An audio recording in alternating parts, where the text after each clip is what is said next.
Tomas i drugari.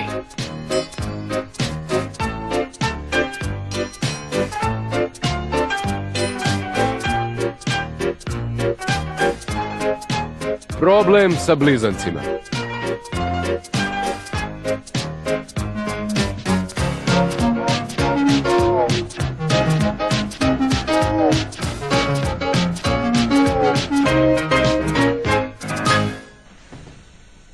Donald i Douglas su škotske lokomotive blizanci. Oni su praktični, vatreni i ponosni. Skoro uvek rade zajedno.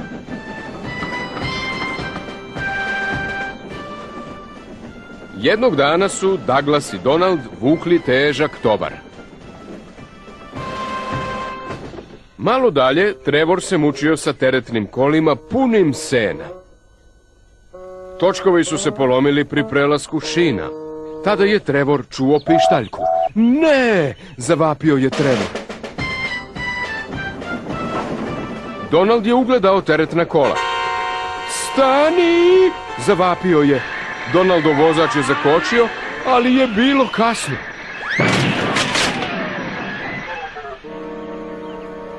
Na svu sreću, niko nije bio povređen. Ne budi agresivan, prasnuo je Donald. Ne nazivaj me agresivnim, odgovorio je Douglas. Gurnuo si me na teretna kola, dunuo je Donald. Ti si mene povukao, prepirao se Douglas. Nisam, jesi, nisam, jesi i jesi. Šine su ubrzo očišćene, a Donald i Douglas su se vratili na put.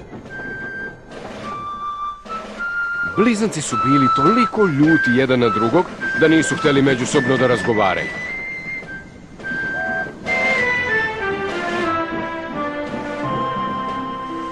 Sljedećeg dana je debeli kontrolor tražio lokomotivu da pomogne patku.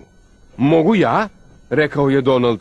Treba mi jedna lokomotiva, a ne dve, rekao je debeli kontrolor. Ja sam jedna lokomotiva, potvrdio je Donald i želeo bih da radim sa patkom. Debeli kontrolor je bio iznenađen, ali je pristao. Tomas je bio zabrinut. Zar ne